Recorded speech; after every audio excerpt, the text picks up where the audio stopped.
Welcome to Beyond Human Perception, from the Guide for the Perplexed by Maimonides, Vegetarian, Part 1 of 2 on Words of Wisdom. Maimonides, also known as Rambam or Rabbi Moses ben Maimon, was a notable medieval Jewish philosopher, astronomer, physician, and intellectual figure. Born into a prominent family in Spain, Maimonides' path eventually led him to Morocco and Palestine until he finally settled in Egypt, in Al-Fustat near Cairo. Shortly after moving to Egypt, life-changing events prompted him to start his practice as a physician. It was not long before Maimonides became renowned in the area and became the personal physician to the Sultan Saladin, a famous Muslim military leader. He also tended to other patients, lectured before fellow physicians, and became a leader of the Jewish community, teaching and helping its members. Famous works by Maimonides include Mishnah Torah, a commentary on the Talmud, and the Guide for the Perplexed, philosophical discussions regarding theological matters. A revered pillar of the Jewish world, Rabbi Moses ben Maimon also had a significant influence on some great medieval writers and thinkers, such as Baruch Spinoza and Gottfried Wilhelm Leibniz, and made an important impact on the medical science archives. We will now read a selection from Part 1, chapters 27 and 31. In Rabbi Moses ben Maimon's book, The Guide for the Perplexed, the rabbi elaborates on the corporal reality and manifestation of the divine, as well the comprehension ability of the human mind. Chapter 27. Onkelos the proselyte, who was thoroughly acquainted with the Hebrew and Chaldaic languages, made it his task to oppose the belief in God's corporal reality. Accordingly, any expression employed in the Pentateuch in reference to God, and in any way implying corporeality, he paraphrases in consonance with the context. All expressions denoting any mode of emotion are explained by him to mean the appearance or manifestation of a certain light that had been created for the occasion, namely the Shekinah, divine presence, or providence. Thus he paraphrases, "The Lord will come down, the Lord will manifest himself, and God came down, and God manifested himself," and does not say, "and God came down, I will go down now and see." He paraphrases, "I will manifest myself now and see." This is his rendering of the verb yarad. He went down when used in reference to God throughout his version, with the exception of the following passage, "I will go down with thee into Egypt," which he renders literally. A remarkable proof of this great man's talents, the excellence of his version, and the correctness of his interpretation. By this version, he discloses to us an important principle as regards prophecy. This narrative begins, "And God spoke unto Israel in the visions of the night, and said, Jacob, Jacob, etc. And he said, I am God, etc. I will go down with thee into Egypt." Seeing that the whole narrative is introduced as a vision of the night, Onkelos did not hesitate to translate literally the words addressed to Jacob in the nocturnal vision, and thus gave a faithful account of the occurrence. For the passage in question contains a statement of what Jacob was told, not what actually took place, as is the case in the words, "And the Lord came down upon Mount Sinai." Here we have an account of what actually occurred in the physical world. The verb yarad is therefore paraphrased, "He manifested himself," and entirely detached from the idea of motion. Accounts of what happened in the imagination of man, I mean of what he was told, are not altered, a most remarkable distinction.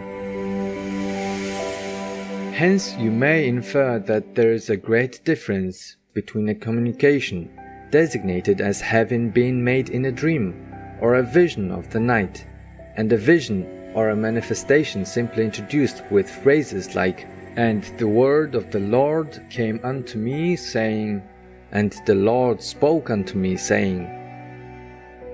According to my opinion, it is also possible that Onkelos understood Elohim, God, in the above passage to signify angel, and that for this reason he did not hesitate to translate literally, "I will go down with thee to Egypt." Do not think it strange that Onkelos should have believed the Elohim, who said to Jacob, "I am God, the God of thy father," to be an angel, for this sentence can, in the same form, also have been spoken by an angel. Thus Jacob says, "And the angel of God spoke unto me in a dream, saying, Jacob.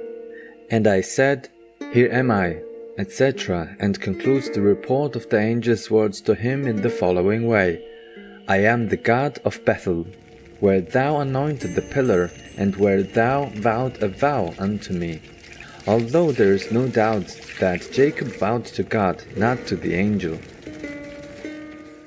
It is the usual practice of prophets to relate words addressed to them by an angel in the name of God, as though God himself had spoken to them.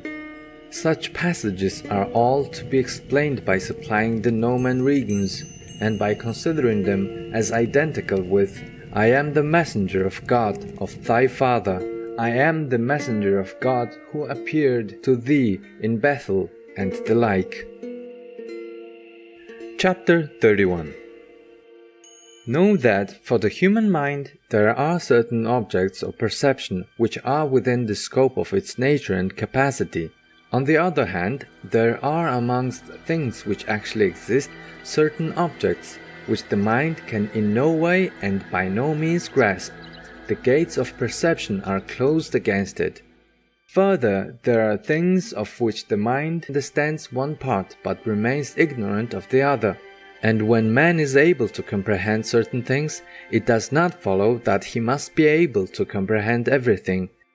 This also applies to the senses. They are able to perceive things, but not at every distance, and all other powers of the body are limited in a similar way.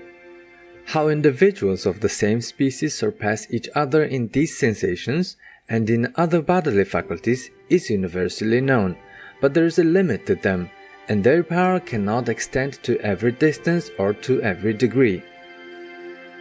All this is applicable to the intellectual faculties of man. There is a considerable difference between one person and another as regards these faculties, as is well known to philosophers.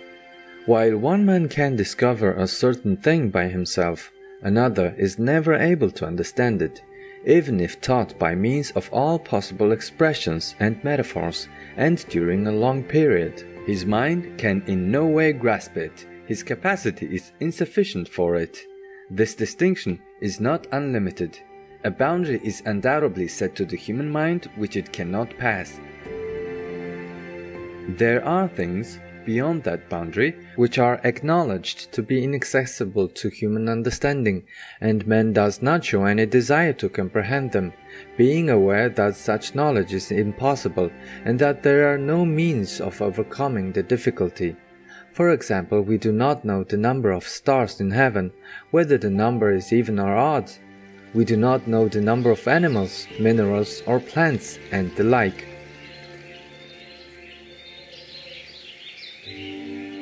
There are other things, however, which man very much desires to know, and strenuous efforts to examine and to investigate them have been made by thinkers of all classes and at all times. They differ and disagree, and constantly raise new doubts with regards to them, because their minds are bent on comprehending such things. That is to say, they are moved by desire, and every one of them believes that he has discovered the way leading to a true knowledge of the thing, although human reason is entirely unable to demonstrate the fact by convincing evidence. For a proposition which can be proved by evidence is not subject to dispute, denial, or rejection.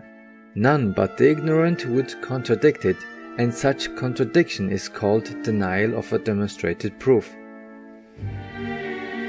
Thus you find men who deny the spherical form of the earth, or the circular form of the line in which the stars move, and the like.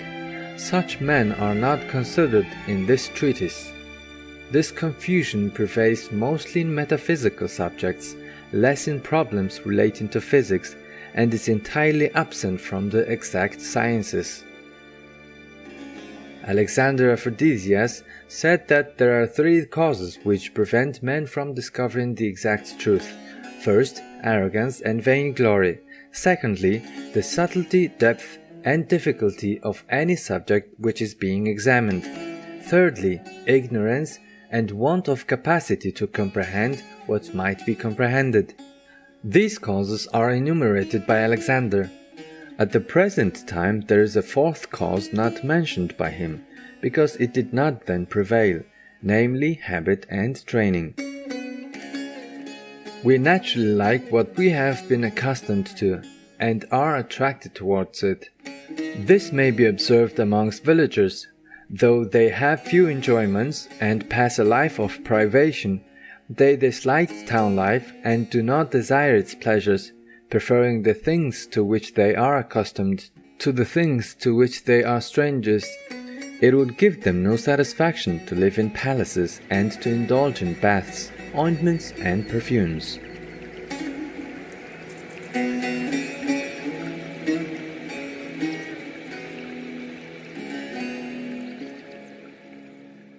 Charitable viewers, we thank you for your pleasant company, for today's words of wisdom.